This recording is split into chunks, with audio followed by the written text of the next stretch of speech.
Hello everyone, जोहार आप सभी को नमस्कार।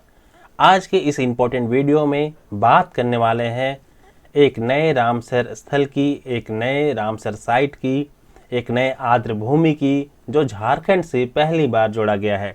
झारखंड से बात करते हैं तो उधवा पक्षी अभयारण्य, मतलब Udhwa wild life bird sanctuary जो है इसमें जोड़ा गया है। और अब जो है झारखंड का पहला स्थान जो है वो उधवा पक्षी विहार अब बन चुका है, जिसको रामसर कन्वेंशन के तहत भारत सरकार ने जोड़ा है। बात करेंगे इसके बारे में डिटेल में, क्या है ये उधवा पक्षी विहार, कब इसको बनाया गया था, इसके साथ ही साथ वो महत्वपूर्ण जानकारियाँ जो आपके एग्ज़ाम के पॉइंट ऑफ व्यू से इम्पोर्टेंट है, उन सभी को देखने का काम करेंगे एक एक करके। तो चलिए वीडियो की शुरुआत करते हैं और सबसे पहले देखते हैं ये रामसर साइट 2025 मनाया कैसे जा रहा है, कौन इसको मना रहा है, क्या इसका थीम है। तो देखिए, वर्ल्ड वेटलैंड्स डे 2025 की बात करते हैं तो इसको मनाने का काम कर जो है वो किया जा रहा है IUCN एशियन रीजनल ऑफिस के द्वारा।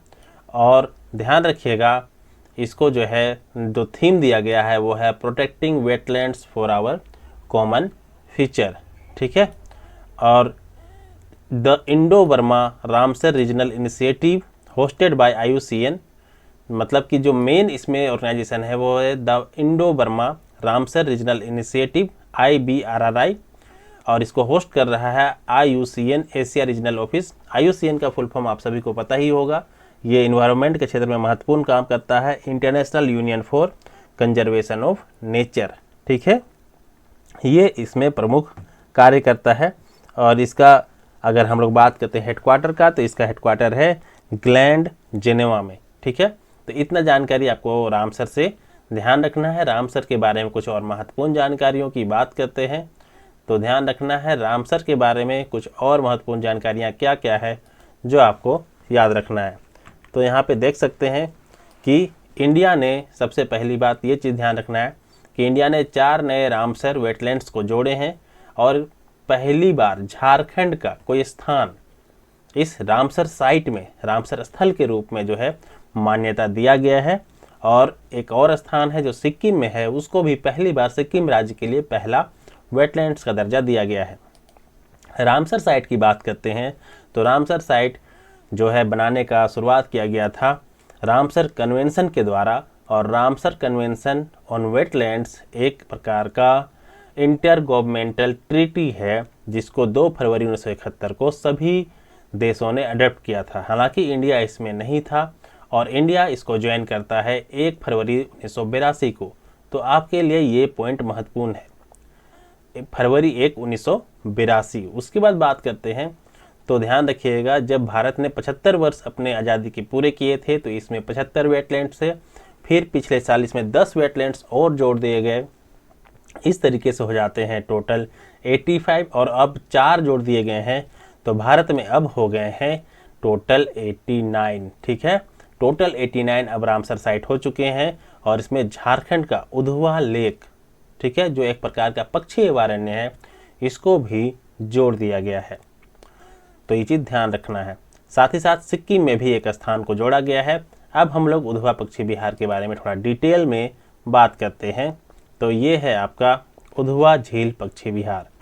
परिचय के बारे में बात करते हैं तो ध्यान रखिएगा, पक्षियों के लिए यह प्राकृतिक आवास है और ये सब जानकारियाँ दी जा रही है वन पर्यावरण एवं जलवायु परिवर्तन विभाग के द्वारा। तो आपको इसमें बिल्कुल कन्फ्यूजन नहीं होना है। एग्ज़ाम में क्वेश्चन में जो भी डेटा रहेगा वो इन्हीं सभी वेबसाइट से रहेगा। तो यहाँ देखते हैं, यहाँ निवास करते हैं या प्रवास करते हैं। यह पूर्वी भारत का एकमात्र पक्षी अभयारण्य है। पक्षी किस्मों, मतलब कौन कौन से पक्षी इसमें प्रमुख रूप से मिलते हैं, तो ध्यान रखिएगा, हाउस स्विफ्ट, फिशिंग ईगल, ब्राह्मणी पतंग और वैकल्पिक गति से उड़ने वाले स्विफ्ट। ध्यान रखिएगा, यहाँ पे साइबेरिया और अन्य यूरोपीय देशों से भी विभिन्न पक्षियों का पर्याप्त संग्रह यहाँ देखने को मिलता है। अगर लिस्ट की बात करते हैं तो पूरा लिस्ट यहाँ पे आपको देखने को मिल जाएगा, जिसमें मध्यवर्ती बगुला से लेकर मवेशी बगुला, भारतीय तालाब बगुला, एशियन ओपन बिल स्ट्रॉक, ऊनी गर्दन वाला सारस, लघु सहायक सारस, लाल कलगीदार पोचार्ड इत्यादि बहुत सारे बगुले जो हैं और अलग अलग प्रजाति के पक्षियां यहाँ आपको देखने को मिलेंगे। बात करते हैं इसे बनाया कब गया था तो और इसके बारे में क्या महत्वपूर्ण जानकारियां ध्यान रखनी है। तो उधवा पक्षी झील झारखंड राज्य के साहेबगंज जिले में स्थित है। साहेबगंज की बात करते हैं तो यह संथाल परगना का एक क्षेत्र के रूप में जाना जाता है और इसके साथ ही साथ आप जो है यहाँ पे उधवा पक्षी विहार को देख सकते हैं। ठीक है, ये है उधवा पक्षी विहार और यहाँ पे आपको ये उधवा पक्षी विहार दिखाई देगा मैप में और ये साहेबगंज क्षेत्र में है। यहाँ पे देख सकते हैं ये है सरोवर। ठीक है, और इस सरोवर के आसपास ये पूरा पक्षी विहार जो है ये स्थित है। यहाँ पे उधवा बर्ड सेंचुरी का देख सकते हैं ये है पूरा मैप। ठीक है, इसको ध्यान रखना है। अब हम लोग देखते हैं इसके बारे में कुछ और महत्वपूर्ण जानकारियाँ। तो महत्वपूर्ण जानकारियों में ध्यान रखना है कि इसमें 2 प्रमुख झील आते हैं जिसमें 2 प्रमुख जल निकाय हैं। एक तो है पटौदा झील, ये इंपॉर्टेंट हो जाता है झारखंड के एग्जाम के लिए। ठीक है, पटौदा झील। और एक है ब्रह्मा जमालपुर झील, इसको पहले जो है बरहले झील के रूप में जाना जाता था और ये बरहले झील के आसपास का क्षेत्र, पटौदा झील आसपास का क्षेत्र इसमें शामिल है। और ध्यान रखने वाली बात है बिहार सरकार द्वारा 1991 में उधवा झील को पक्षी अभयारण्य के रूप में अधिसूचित किया गया था। उसके बाद ध्यान रखने वाली बात है कि इसमें अलग अलग प्रकार के वनस्पति, जीव जंतु और झील में पाए जाने वाले कुछ प्रमुख चीज़ें हैं जो यहाँ मिलती है।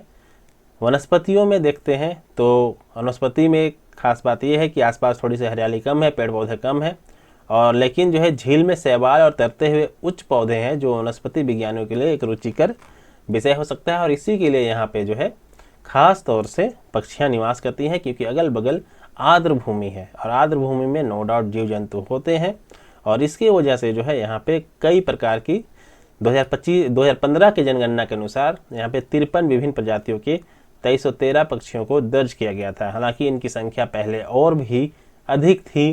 अगर हम लोग बात करते हैं यहाँ पे एक भारतीय संस्थान है, भारतीय वन्य जीव संस्थान, हेडक्वार्टर इसका देहरादून में है। इसके अनुसार जो है अगर बात करते हैं तो ये जो सेंचुरी है, बर्ड सेंचुरी है, यह इम्पोर्टेंट बर्ड एरिया के रूप में डिक्लेयर किया गया था।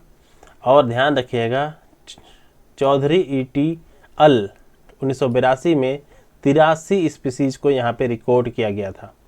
ठीक है, जो एक्वाटिक और टेरेस्ट्रियल बर्ड है, मतलब कि जो जल में रहते हैं और स्थल भागों में भी रहते हैं, इनके द्वारा जो है टोटल 83 स्पीसीज को 83 प्रकार की जो पक्षी हैं उनको विशेष रूप से यहाँ रिकॉर्ड किया गया था। मतलब धीरे धीरे यहाँ पे जो पक्षियों की संख्या है वो भले कम हुई है लेकिन अभी भी यहाँ पे बहुत से पक्षी पाए जाते हैं। यहाँ पे देख सकते हैं ये खूबसूरत नज़ारा जो उधवा पक्षी विहार का आपको दिखाई देगा। यहाँ पे ध्यान रखिएगा eco sensitive zone of Udhwa bird sanctuary भी है, ये आप यहाँ पे मैप के थ्रू देख सकते हैं। ये जो है इको सेंसिटिव जोन है उधवा लेक बर्ड सेंचुरी का। तो इतनी सारी जानकारियाँ आपको ध्यान रखनी है और इसके साथ ही साथ आप जो है इसका फॉर्मेशन भी ध्यान रखेंगे कब ये बना, क्योंकि एग्ज़ाम में आपको यही सब चीज़ें पूछी जाती हैं। ठीक है, इसका ध्यान रखना है। और उधवा लेक झारखंड में पहला रामसर साइट है, ये मैंने पहले ही बता दिया। और अब जो है झारखंड का नाम भी रामसर साइट्स के लिस्ट में आएगा। ये बड़ी खुशी की बात है विशेष रूप से झारखंडियों के लिए, क्योंकि झारखंड का कोई भी स्थान पहले रामसर कन्वेंशन के अकॉर्डिंग जोड़ा नहीं गया था। बिहार में कई ऐसे स्थान हैं जिसको जोड़ा गया था लेकिन झारखंड से नहीं जोड़ा गया था। तो पहला ऐसा स्थान जो है वो रामसर स्थल के रूप में शामिल हो गया है और वो है उधवा पक्षी विहार और उधवा पक्षी अभयारण्य। ठीक है, अभयारण्य के रूप में इसके मान्यता दी गई है इसको और साहेबगंज जिले के राजमहल उपमंडल में यह स्थित है। तो फिलहाल इस वीडियो में इतना ही।